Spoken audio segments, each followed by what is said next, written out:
to today's colloquium. And our speaker today is Prasanna. And in Kannada we have a saying that along with the flower, the fiber also went to heaven, you know. So like that, I also know Prasanna, you know. So from 40 years I know him. So I have every right to talk about him to you. Because these things I am going to tell you will not be there in the books that you read about him. So, and so when Chandan said introduce him, I said, of course, who else but me? So, Prasanna is, of course, you know, associated. When you say Prasanna, it is theatre. He has been a theatre director and a playwright. And he's been a cultural critic too. And as a cultural critic, and through his critique, through theatre, he's always been somebody who has swum against the current and thought out of the box.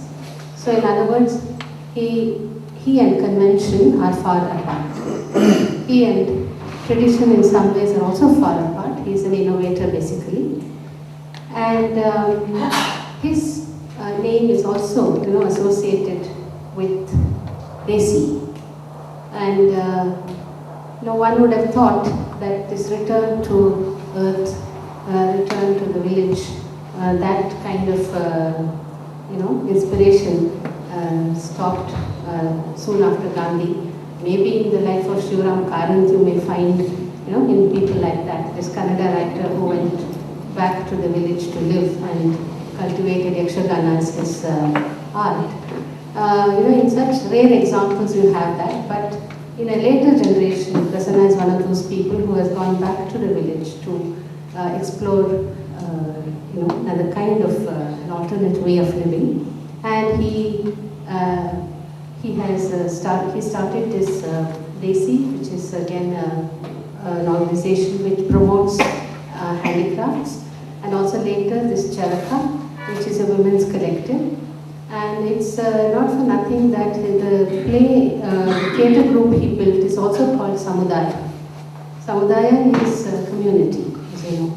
So he's basically a person who has privileged the community over the individual, and with his leftist leanings, and that's what you would expect perhaps from somebody like Prasanna. And Prasanna is a Tagore Fellow right now at the Indian Institute of Advanced Studies, Shimla, and several honors have come his way, Kendra Sahitya Academy Award and all that. And some of his plays are just there, you know, imprinted in your mind, the kind of visual and the kind of statements they make. Galileo, that's Galileo, Gorky's mother, Shatranji Kilari is another version, in Kannada it's called Dangeya Munchi, loosely translated as the days before the mutiny. Some of these plays which I have also watched have stayed indelibly in one's mind. So today's topic, one is very curious to know what is Prasanna's take on this dignity of labor, where is he coming from, and what is he going to say. So over to Prasanna.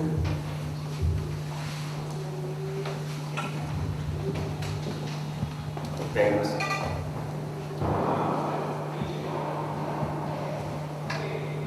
I'm very happy to be with you today for more than one reason. I don't know much about the university except for the fact that a man who has been one of the most successful persons in the mainstream sector of development has decided to spend a lot of his hard-earned money into what we call the alternate sector, especially into educating young people to go into the alternate sector. And I think it's a wonderful thing. So I'm mainly happy because of that. happy because a lot of my friends are here.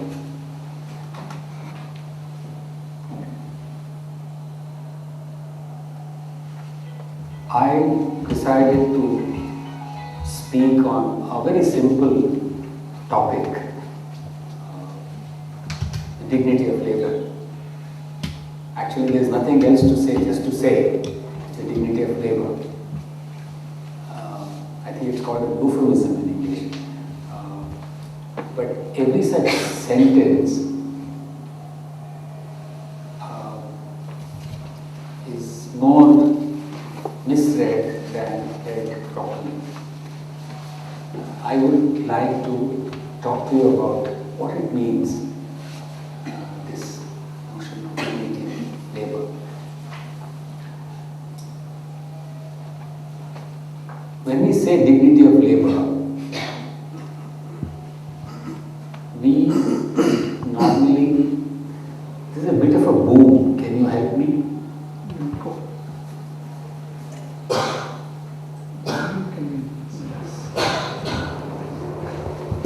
The laborer, reduce it. Would mean the dignity of laborer in a political sense, yes. So when we take political action, we try to bring dignity to the laborer. But actually, we are not talking of so much of the dignity of the laborer. You cannot get dignity to the laborer unless you actually think of dignity of labor.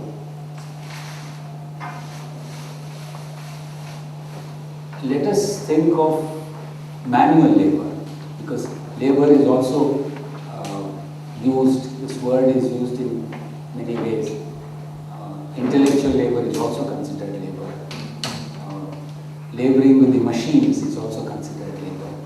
And let us stick to the lowest parameter, that is the manual labor. Dignity of manual labor has never existed in the entire human civilization. Human civilization begins with the advent of machine. Machine not as we know it today, but machine of the crudest type.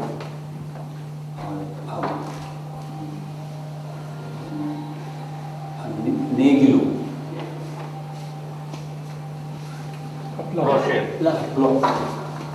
Or any little thing, they are also machines. And with the advent of machine, there was also civilization. Before that, there was no civilization. So actually, civilization is in some way profoundly connected with machine. And the advent of machine brought civilization, but it also brought other things. It brought power, it brought money, and it brought controls. And as a result, it brought hierarchy. People who owned the machine became more powerful. People who owned money became more powerful. And people who did not own it became less powerful. And this is where everything begins. So in this sense, when we are talking of dignity of labor, we are pitting labor, manual labor, against machine. This is a problem which the earlier societies and earlier communities realized and tried to fight it. All our saints, all our thinkers, all our religions understood this problem, and they tried to contain this hierarchical situation. They tried to contain this inequality between the machine and the man, the money and the man, by introducing various moral structures. We know Buddha, we know all the, we can give any number of examples about how they try to do that. In spite of all that effort, we knew that there were wars, we knew there were discriminations, we knew there were caste systems, we knew there were repression of women as opposed to men, and many things of discrimination. But all this was, maybe there was some sort of a control. And then came the automatic machine. With the automatic machine, this hierarchical situation became so much more impossible to handle that today when we talk of the dignity of labor, it is a million times more difficult to achieve than during the times of Buddha, during the times of Ashoka, or during the times of the Vedas, Valmiki, and whatever.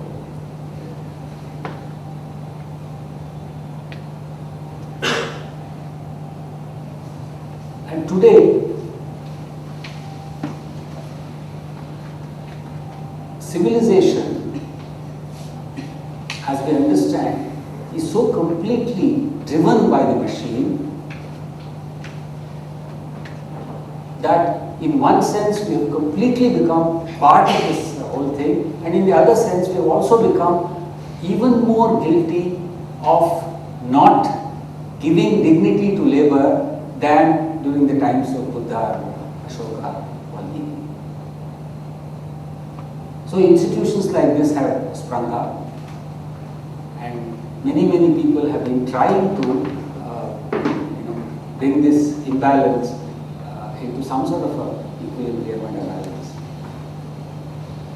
It is very clear that a society, a civilization cannot remain a civilization unless this imbalance between manual labor and the machine-driven civilization is, this imbalance is rectified. So the whole question now is, how do you do that?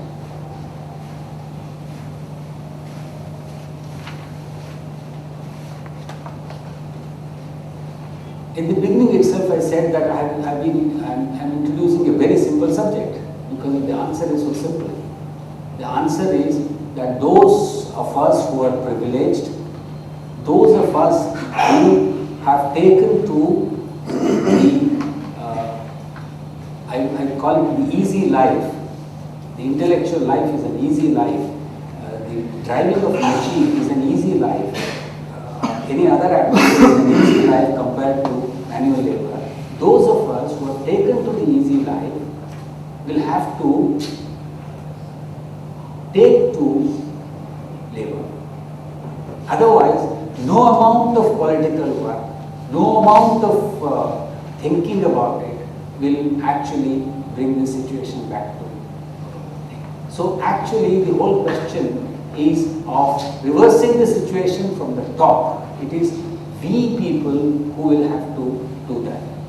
I am saying this because I know I am addressing a group of students who have come here to understand what is alternate development. And for you to understand what is alternate development, a situation is created where they have made your life so comfortable. It's right that it is comfortable. But it is wrong to think that this life is comfortable because it is comfortable. It is natural that it is comfortable. It is not natural that it is comfortable. It is very unnatural that it is comfortable. This building is very unnatural. The mic that I am wearing is very unnatural. The money that is spent is very unnatural. Only when we understand this, and only when we understand it, at least at the theoretical level, that unless I start experiencing first the hardness of manual labor, can I even aspire to understand the joy of manual labor? Because finally, eventually, if you don't find joy in manual labor, if you don't find beauty in the other life, the life led by manual labor, you won't change it. Why should one change into something which you don't enjoy, which you don't like?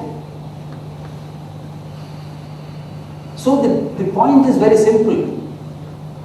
Today we are sitting in a situation which is the opposite of manual labor. You cannot do manual labor when you are sitting in this situation. You cannot enjoy manual labor when you are sitting in this situation. I was discussing with some of your teachers in the afternoon, and they told me, for example, that there are efforts to understand Nayi Talim of Gandhiji and the experiments done at Nayi Talim Samiti and all that. It's wonderful. What is Nayi Talim?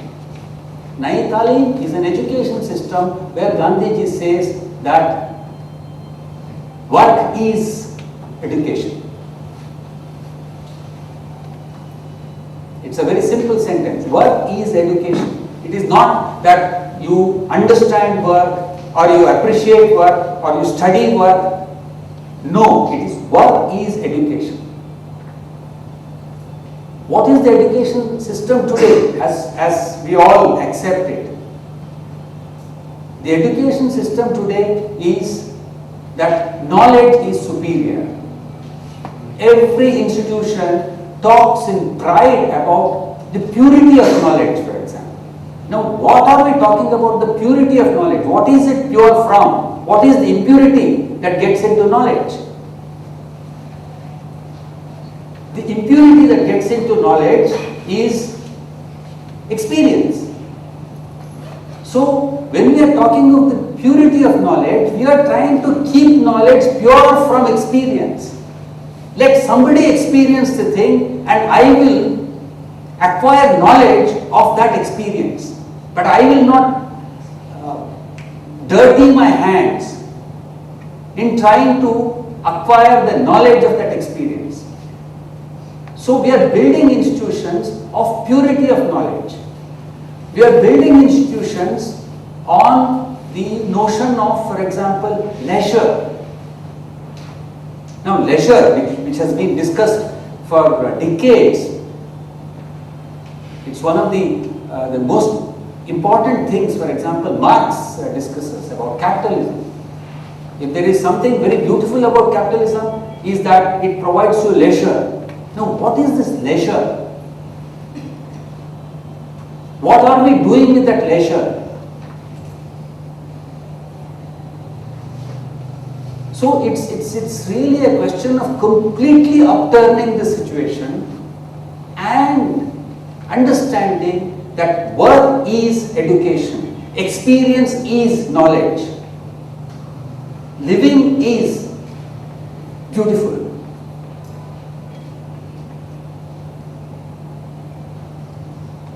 When you do that, then you will start understanding that the dignity of labor is achieved only when you treat the easy life, the machine-driven easy life, as undignified. Now, how do we do that?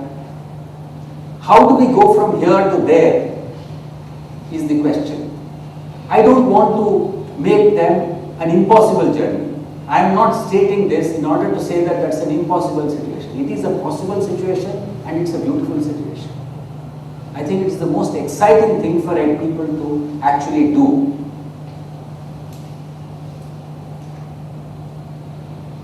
In the early 20th century, in the 19th century, already when people became aware of the horrors of machine,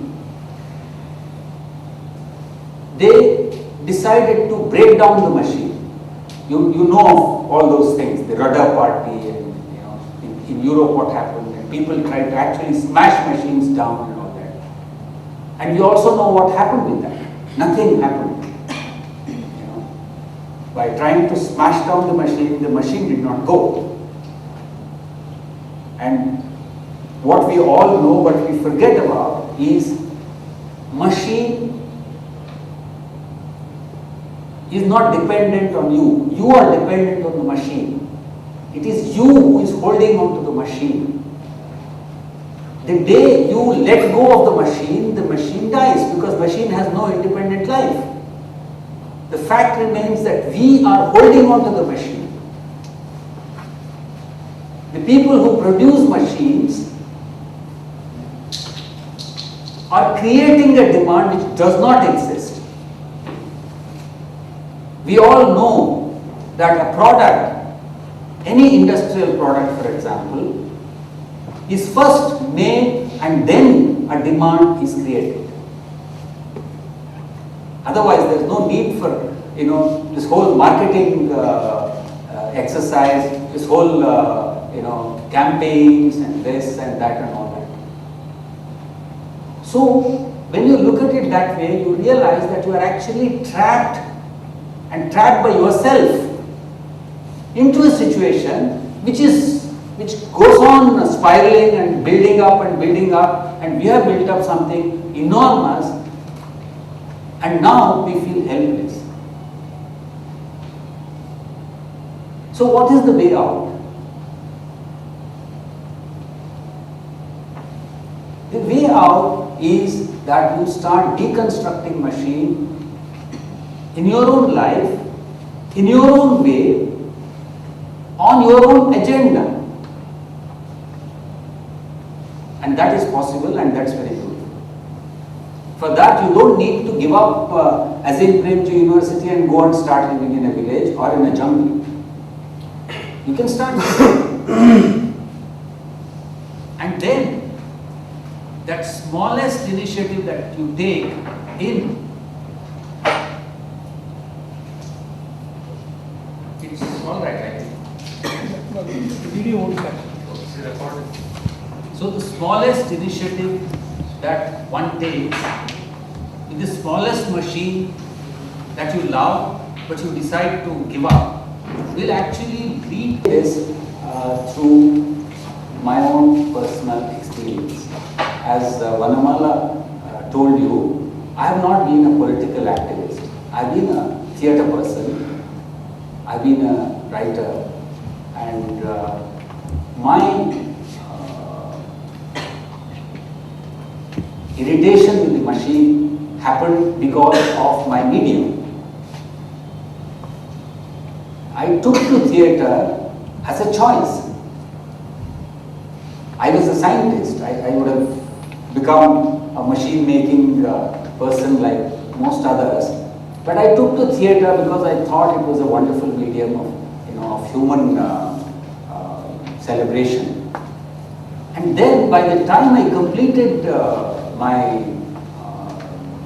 diploma at the National School of Drama in Delhi, which was around 1975, television had come to stay in India.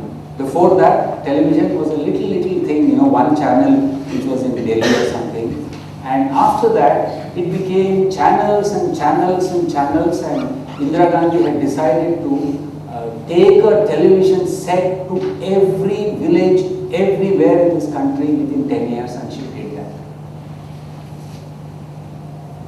And then I realized that the whole medium had changed.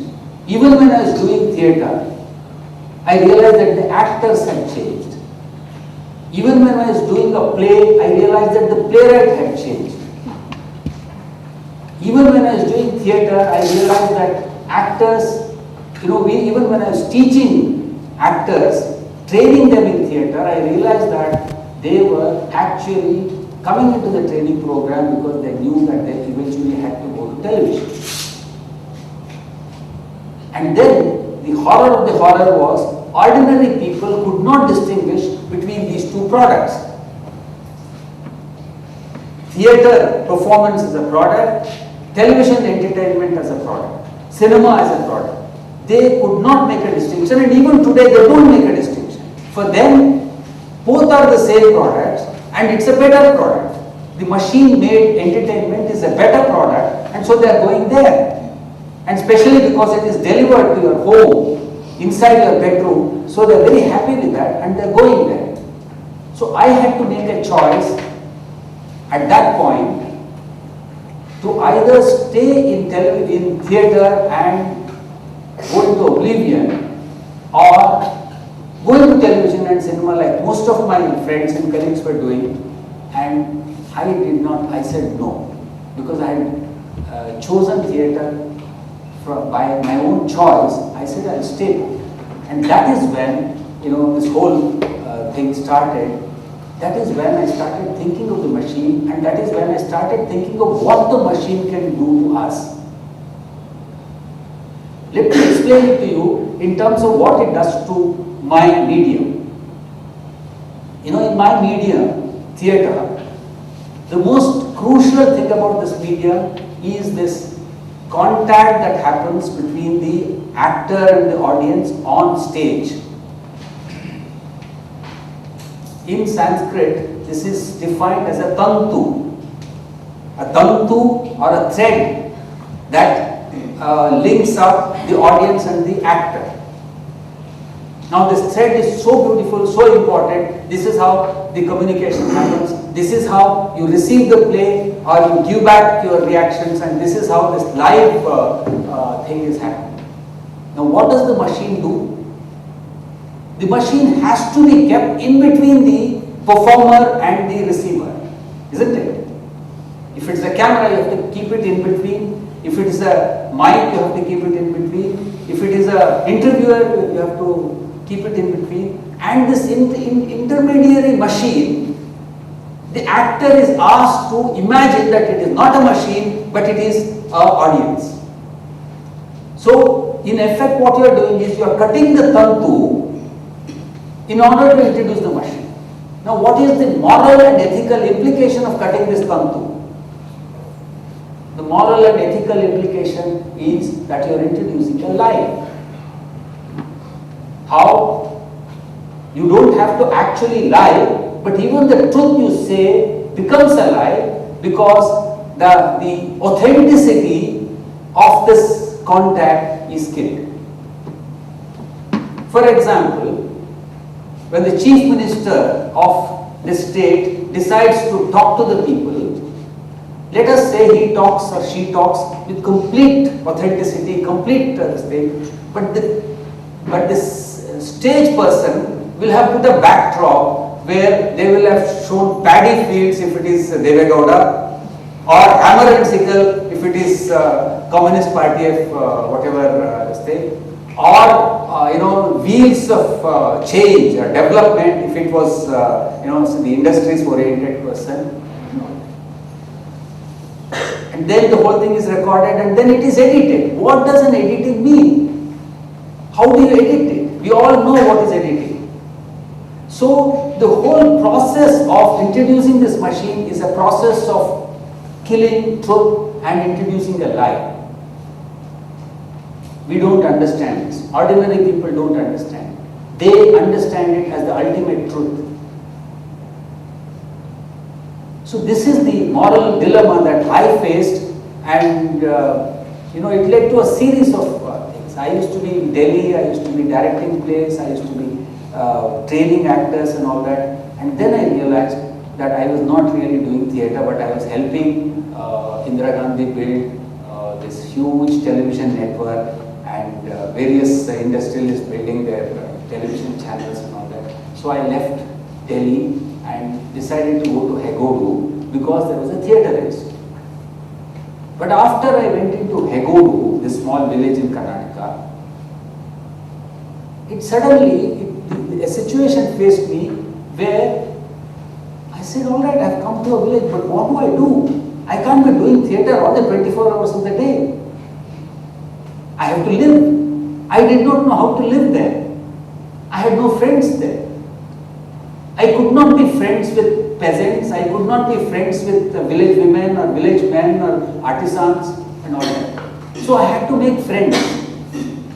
Then this question came to me as to who can be your legitimate friends? Which is this community which is linked to you? Which is this community which is linked to you as a distant cousin? You are an artist. Who is the distant cousin to you?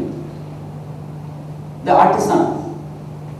So my choice of going to the artisans was a natural choice, and then later I realized that this is the choice which many artists had made even earlier than me. For example, Tagore had made, Shivram Karant had made, all the great Vallatod had made. all of them, you see, it's almost an intuitive thing for all of them to actually link up with artisans, because through artisans they could link up with people.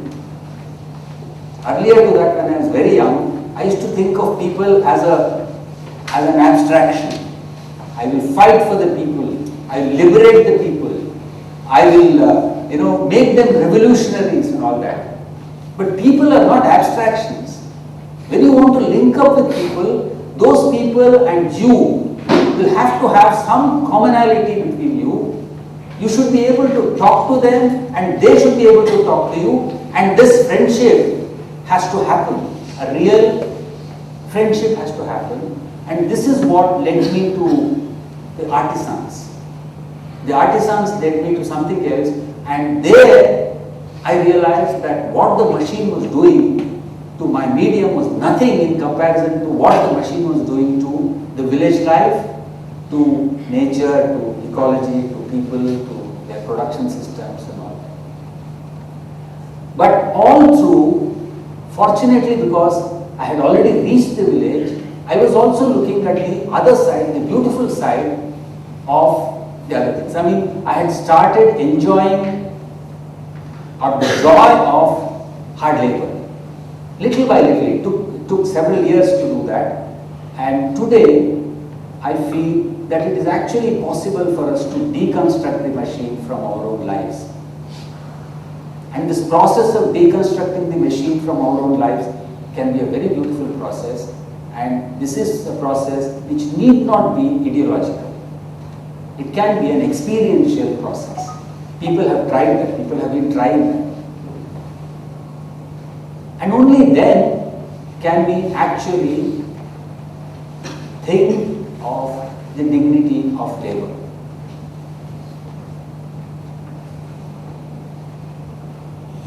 You cannot bring dignity to the laborer unless you actually labor with them. And this is where Gandhiji becomes relevant. Gandhiji is not relevant because of all his amazing ideas. Gandhiji is not relevant because of his politics. Gandhiji is not relevant, not so relevant because of his bringing independence to this country.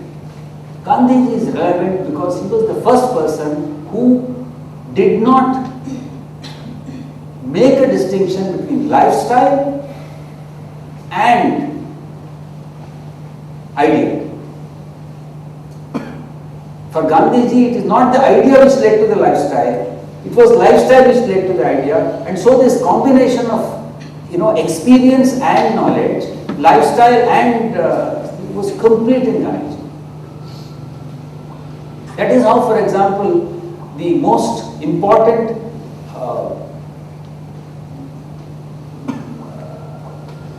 satyagraha that he conceived, Salt Satyagraha, became such an amazing success. What was Salt Satyagraha? What is the great success of Salt Satyagraha? In Salt Satyagraha, from the day 1 to the 29th day or 28th day when he reached the shores of Gujarat and picked up salt, for those 28 days, every minute of Gandhiji was available to the public. He knew that. It was not just the 9:30 to 5:30, but it was the entire life of Gandhiji which was available to the public. And that entire life he tried to coordinate it to the idea of Satyagraha. So as a result, what happened? The first day there were about 25 people or 30 people, Gandhiji plus his other inmates of Sabarmati Ashram. And then it grew and then it grew and grew, and by the time they reached the shores of Gujarat, there were millions and millions of people all over the world who understood the essential meaning of Satyagraha. It is possible even today. It has not been possible today because we do not trust the strength of this experiential activity. Satyagraha is experiential. Satyagraha is not knowledge driven. Satyagraha is driven by the body, by the experience.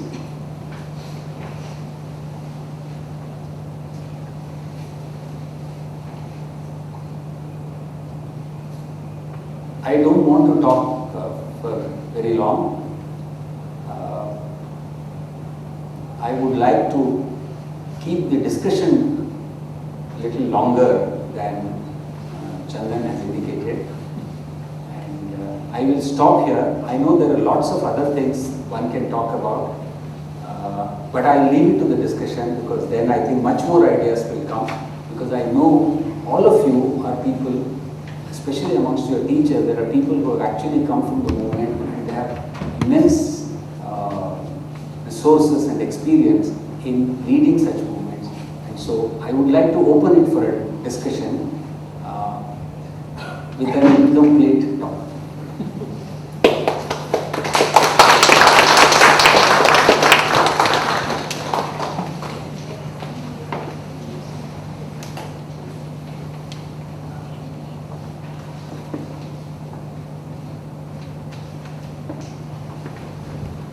If it's okay for a teacher to ask a question, yes, it's taking a little while. Okay. I don't think I need it. I share some of the antipathy that you have with tools, at the same time that I worship technology. Now, I sort of felt that, for me, tools, technology, in a sense, culture in its most elementary forms, is what makes us human. We are human, not biologically. We are human because we are culture-producing animals. So I would not go with your thesis of enslavement to technology as you developed it. I would see it somewhere else. I would see it as the reduction of human beings and human relations to an instrumentality. I would see the problem in alienation. After all, Roman law describes a slave as an instrumental vocal, that is a talking instrument. The nature of the problem that we face today is, and which you correctly point out, that the function of technology within the industrial capitalist system has been to reduce the value contribution of human labor, the contribution of human labor. Consequently, we become less and less and less significant. That is to say, it is an alienated form. Our labor takes an alienated form. Now, what I would really like to think and debate on is how do we reclaim this alienated relationship. I would not throw the bathwater of technology with the larger question of alienation. So in that sense, while I completely empathize with the broader question, position you are taking, sentiments, I really can't agree with your thesis. I agree with you, and I also stated that human civilization starts with the use of machine. So in that sense, if you want civilization, you will have to have some sort of a machine. That I am not disagreeing with you. I also, I used to agree with Marxists, for example, who thought of machine as an extension of the hand, and who thought that if you get the machine out of the hands of the capitalist and give it to the worker, the dignity of worker or the dignity of labor will come back. But we saw that it did not happen. The machine actually cut the hands of the worker and did not really extend the creativity of the hand. So the question really is the machine extending the creativity of the hand, or is it enslaving the hand, and through the hand the entire body? In order to understand this contradiction, theoretically today you have to realize that the machine is at the core of this problem of dignity of labor. Because we should also realize that there was no labor. In nature, there is no labor. A tiger does not labor. A donkey does not labor. A crow does not labor. In fact, it is, I think we should understand how life exists. Life does not produce. It produces itself. A tree produces itself. A bird produces itself. And every life consumes some other life. So it's a circular thing where life depends on another life and it survives. There is no labor. Labor comes into existence because machine comes into existence. Dignity of labor comes into problematic. Dignity of labor becomes a problematic because machine has come into existence. Machine is beautiful. Machine is wonderful. Technology is extraordinary. Easy life or leisure, as we call it, is amazing because it is leisure which made Valmiki write his Ramayana. It is leisure which made Homer write his, Iliad or whatever. But is leisure the only product of machine? Machine also is the one which has produced caste system. Machine is the one which has produced social hierarchies. Machine is the one which has produced all the ecological imbalances, ethical imbalances, moral imbalances and all that. So ultimately the problem is of bringing back this balance. I also agree that the balance has to be brought back. I am not saying completely negate it, but then today if you don't theoretically recognize that machine is at the core of this whole issue, you will not be able to succeed. That is what I am trying to say. So today you begin with the notion that you are going to deconstruct the machine. And Gandhiji talked of this in Hind Swaraj. Gandhiji said quite categorically that machine should go, lawyers should go, doctors should go. And people were horrified by his statement. They said, what are you talking? You want lawyers to go, you want doctors to go, you want railways to go. So what should remain? He said, I don't care what should remain or what should not remain. Lots of people after, when you talk like this, they come and say, but sir, there are such wonderful machines. There are machines, for example, to cure cancer. There are machines which can cure heart problems. There are machines which help old people. Do we discard all those machines? I say, look, why are you bothered today of making a final and complete list of what should be discarded and what should not be discarded? A philosopher never tries to decide on ticking off. A philosopher decides on a philosophical issue and says, we have to take this path. Doesn't matter where it leads to. So what I am trying to say is, you have to take the path of deconstructing the machine, and I am sure finally maybe some machines will remain and some machines may not remain. But today you cannot say that, all right, we'll keep these machines. There was a very interesting thing. A few years back, some of the right-wing people who were ecologically as concerned as the others brought out a list of products which can be bought and products which cannot be bought. For example, in their list, Colgate paste was on the other side where it should not be brought or bought, whereas Nirma soap was on this side where it should be bought, because Nirma soap is produced by an Indian Desi industrialist and Colgate is produced by a multinational industrialist. No, this is wrong. This is not philosophical issue, but this is, sort of nitpicking inside. I don't want to nitpick as to what should go or what should remain. That is not my concern. Truth is my concern. You hold on to the truth, and I am sure truth will not lead you to, disaster.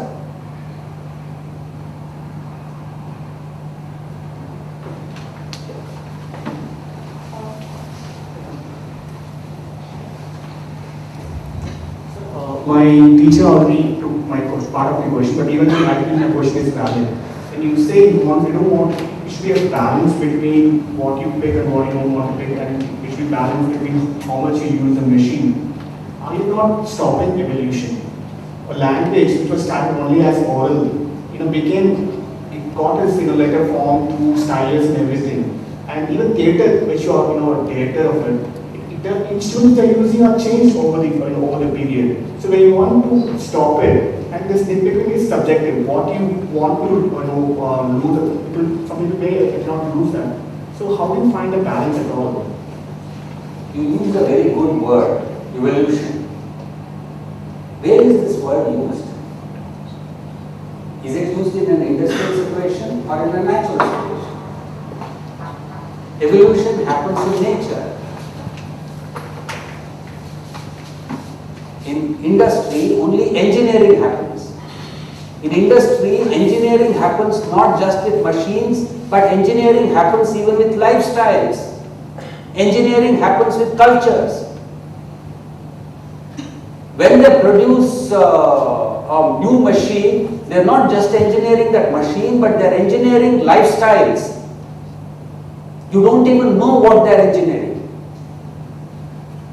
That's why I said you have used a very good word, that is evolution. And if you are interested in evolution, which I am also interested in evolution, the starting point has to be nature and not civilization. You evolve from nature. Things evolve, birds evolve, bees evolve, humans evolve. So whatever evolved is a beautiful thing. You said talked of language, it's a beautiful thing. We evolved our languages. We evolved our food styles. They are all wonderful things. We evolved our agricultural methods. Wonderful. But today we are engineering agricultural methods to produce a product and not to eat. That is bad. Today machine is primarily being used in order to engineer everything. That is bad. So I am not nitpicking. I am trying to draw your attention to the fundamentals. The fundamentals in life are natural. The fundamentals in life is nature.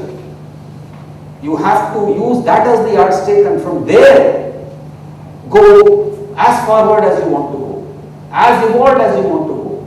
But don't take this civilization as the yardstick and then you start moving. Then you will go into disaster. That's what I'm trying to say.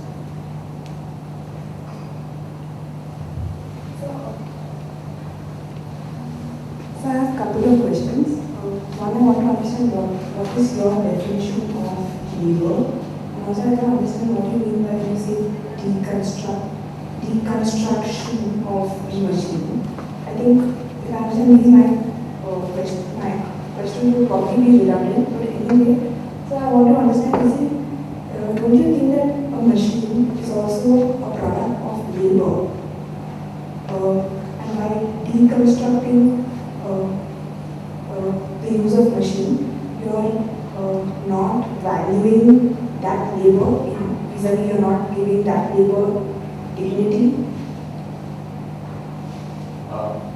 Good. You have asked two things about labor and about deconstruction.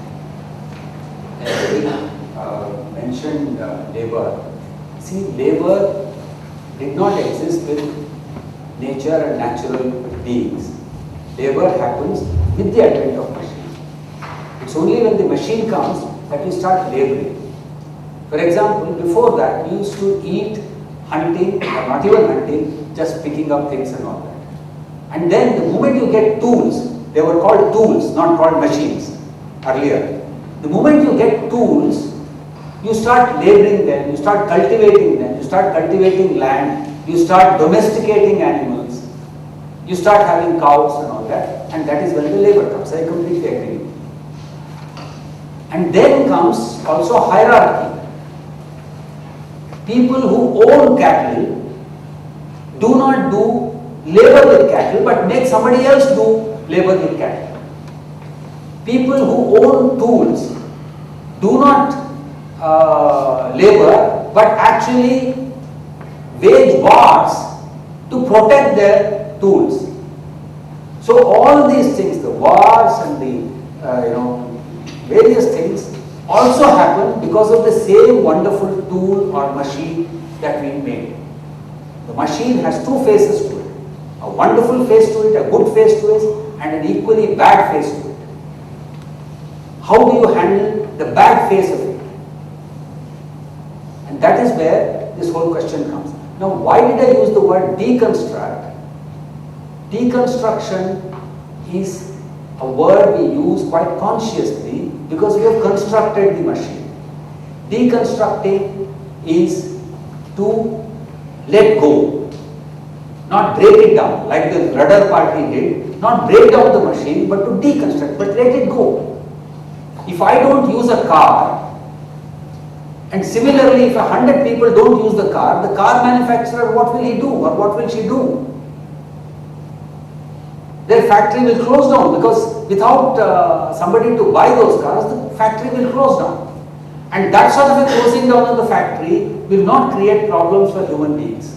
It will not create problems for the workers because it will take a certain process, and in that process that thing will go. That's why I use the word deconstruct.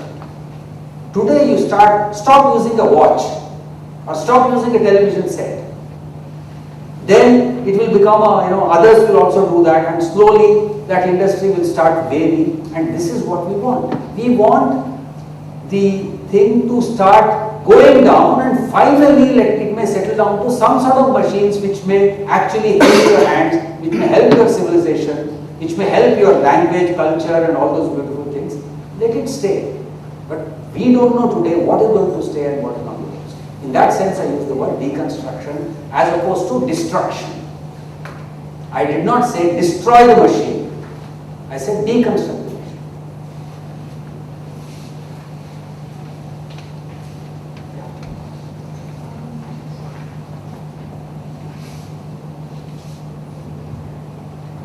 So my question is, Azim, I'm not getting the point with respect to what you said. Still I'm very confused in trying to actually accept it and also not accept it. Please throw some light on this part as to why machines. Why are you saying that let go machines? Do you think in this stage, in this century that we are living right now, can we actually afford to let go of these machines?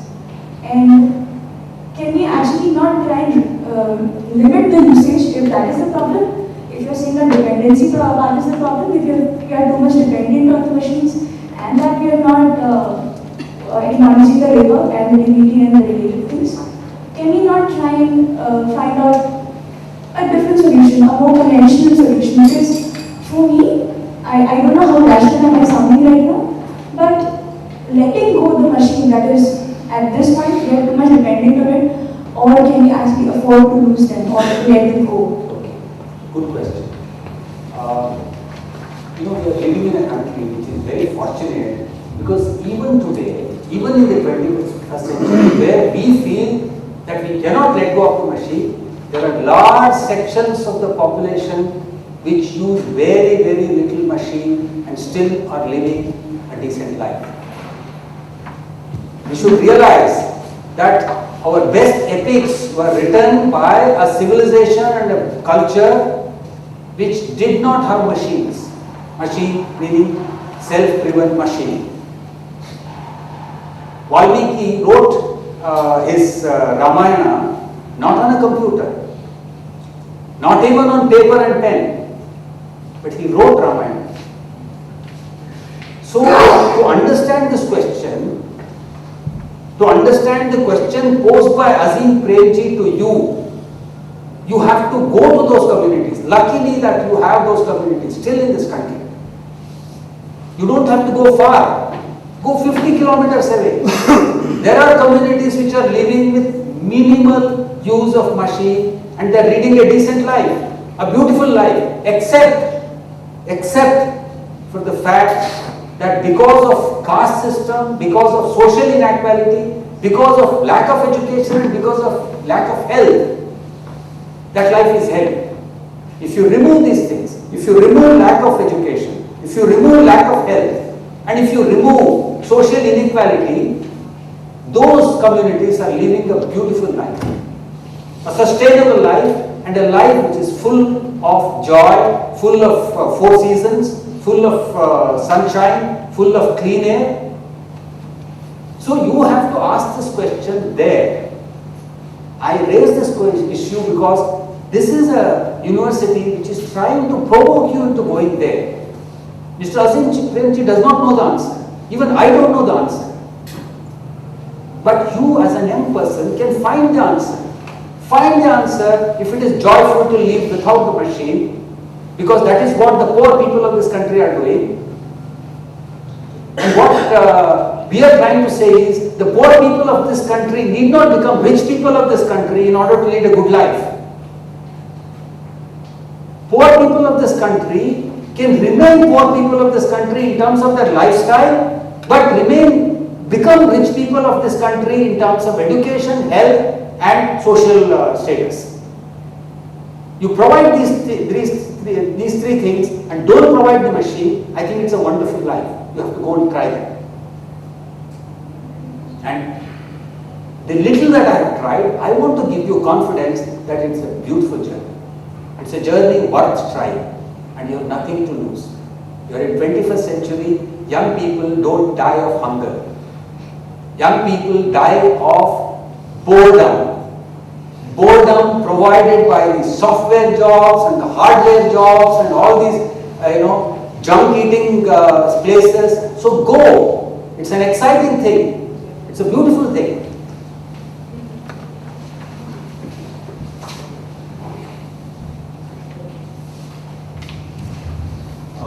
So what you talked about is also something that I have been thinking about and personally working on it as well. And so there's this one thought which I keep coming across, and I keep wondering about the implication of such a line of thought on globalization. In the sense that we are all aware that it is technology that has been very instrumental for globalization, and there are good as well as evil effects of globalization. But the way I see it, and in fact even the fact that we are in this university and we are accessing a lot of global references is making us very much aware of the world, which I think is a very essential fact for us if we have to be change makers. So apart from just us, globalization as a phenomena is a very important one. So how do you, I want to know what you think are the implications of this on globalization. Well, globalization or modernization or whatever you call the last 200 years of freedom of mind. The best thing about what happened in the last 200-300 years is that it freed our minds. I would like to acknowledge this. Modernism or later globalism or industrialization is something which completely shattered all those tentacles that held us down, held us back. It freed our minds. What I want to tell you today is that this freedom of mind will not go if you go to the village consciously. You don't need to browse the internet every minute in order to retain this freedom of mind. I have not browsed the internet ever. I don't read a newspaper every day. I don't watch television every day. And I don't think my sophistication, if you want to call it, has gone down. You see, then no. It was important. This was important. This had to happen. See, let us not look at Gandhiji as existing always. Gandhiji also constructed himself. And how did he construct himself? He first went to England. He learned all the languages. He learned English. He learned all the Western literature, Western culture, Western industry. And then he constructed himself. You have all had that also. I am not talking to villagers. If I am talking to a village Dalit, I would not say, don't do this, don't do that. But you can, and you will not lose your sophistication. You will not lose your creativity. You will not lose your freedom of mind. Today, if you go and adopt to manual labor, to the extent that you can. Because the freedom of mind has nothing to do with internet. It's a fallacy that freedom of mind is connected with internet, with lots of information. What rubbish! Why do you need information?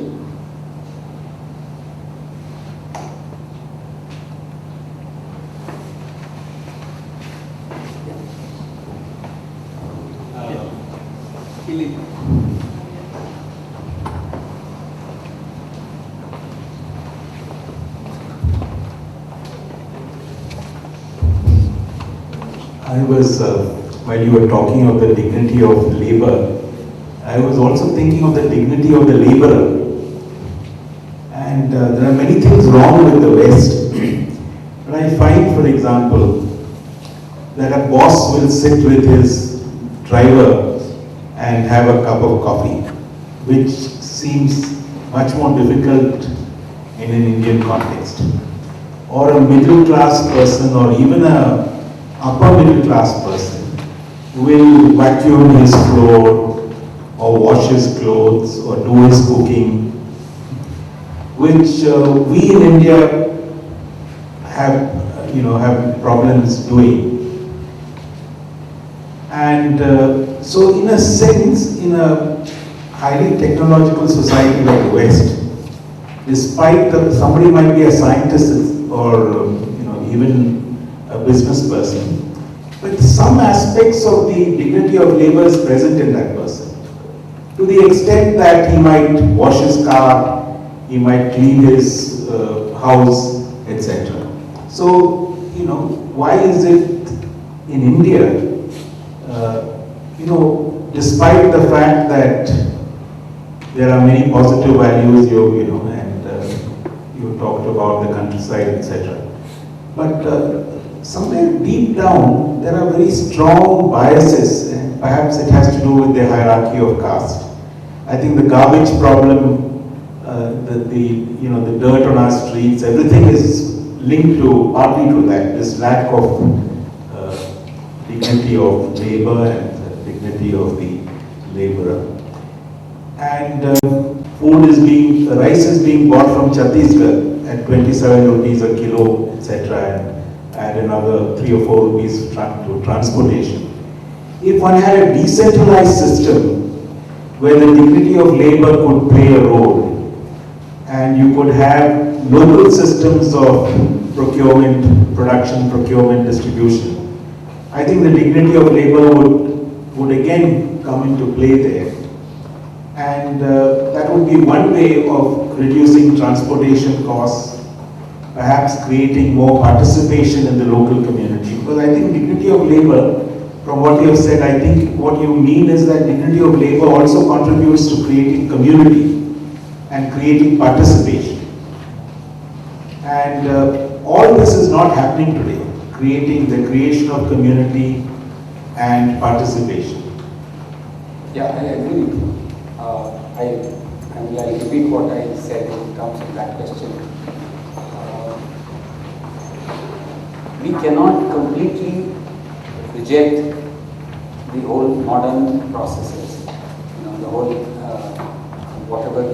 See, there are very beautiful things in the modern thing where it liberated our minds. And the best, we see the results of that in terms of equality and all that. There is much better equality there than here. In India, because of the extreme feudal situation in which this country is shaped, even today, that extreme social inequality exists. So, to fight social inequality, free your mind. I agree with Ambedkar when he told the Dalits to go to English.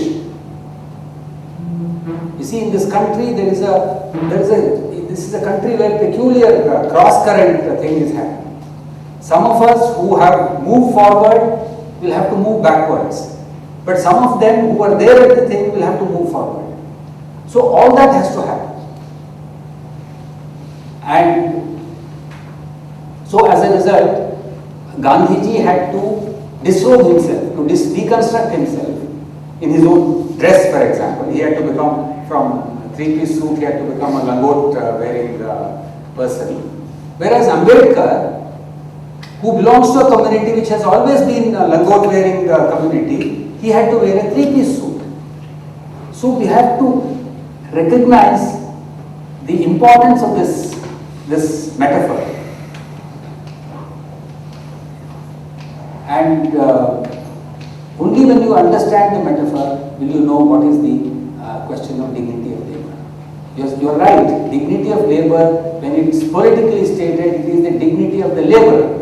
But if you want to only politically state it as dignity of laborer, what happens? Then you will introduce Narega, you will introduce this scheme, that scheme, and finally nothing will happen. The tension between Gandhiji and Ambedkar, what was the tension? Ambedkar was talking from the Dalit point of view, because he himself was a Dalit. And he was talking of what is their immediate need. The immediate need, he said, was economic and social. Gandhiji, who belonged to the upper caste, kept saying that the immediate need is cultural, which is the need of the upper caste to deconstruct themselves. Gandhiji kept saying that it is the upper caste who have to deconstruct themselves, who have to let the Dalits go into the temples, who have to let the Dalits come into our homes. So the fight has to as much happen amongst the upper caste as it happens with the Dalits. So both these things are very, very important.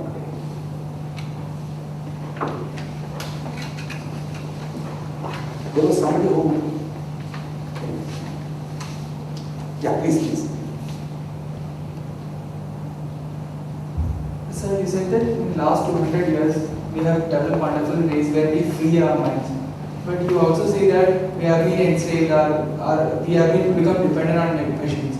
So how do these two, how should one read this together? At one end, we invented machines and we freed our minds, and at the other end, we became slave of our machines also. Good question. The machines freed our minds and also freed our body from hard labor. What we need to do is, don't free your body from hard labor, but free your mind, which is what all the sons of the past has been saying. What did Kabir say? What did Tukaram say? What did Guru Nanak say? What did anybody say? Christ say? They all kept talking of dignity of labor, of going back to hard work, hard labor, but of freeing the mind. They all talked of freeing yourself from caste system, from social hierarchies, inequalities of sex, inequalities of other things, and to keep your minds open. But you don't need to free your body of the labor or the hard work. Because what is left of you? If you make your body inactive, where is then you go and do exercise every day, which is so silly. Why do you have to exercise? First you make yourself free of this thing, and then you exercise. You take a car to Lal Bagh, park the car there, and then do the exercise. Isn't it a silly thing to do? Okay, we have to be continuing to do silly things for a while. Please don't, let's continue to do silly things for a while, but let us seriously think. See, I'll give you an example. I was in Dharwad recently, and there is this young lady who's an art teacher in the school. She gave a small demonstration of what she's doing in her own flat. That flat has a small balcony of 2.5 feet by 6 feet, and she is growing vegetables for her own family in that 2.5 feet by 6 feet garden in distillery bottles, cut and all that, distillery bottles and things like that. And it was so wonderful. She is so passionate, and she has found her Buddha, she has found her Christ, she has found everything in that little act. It has completely liberated her. She has become a new human being.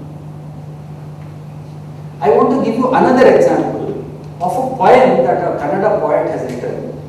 His name is Gangadhar Chittar. This Gangadhar Chittal, a wonderful poet, not a major poet in the sense that not majorly known.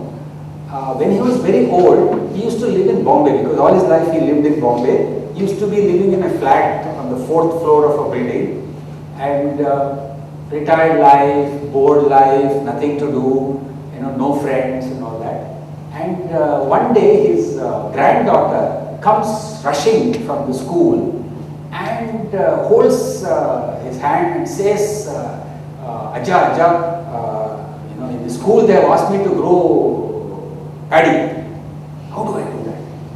And this old man suddenly, he doesn't know how to do it and all that. But then this insistence of the baby makes him start thinking. So he says, but for paddy I need mud. Where is the mud? I am on the 4th floor of the flat. And what he does is, he realizes that every day when you sweep the floor, there is a little dust collected. So he collects all the dust, cuts a Bisleri bottle, puts all the dust, puts a little this thing, and then collects 2 seeds of paddy from the rice that is this thing, plants it, and with the equal eagerness of the child, he is watching the paddy to sprout. I think it's an extraordinary poem. This poem of an old man who had lost all meaning in life, suddenly, you see, the meaning is brought to his life by this little child and its curiosity. Now this curiosity is enough for us. That is life. Whether the curiosity produces a great machine or not is immaterial. If it produces a machine, destroy that machine, but keep the curiosity.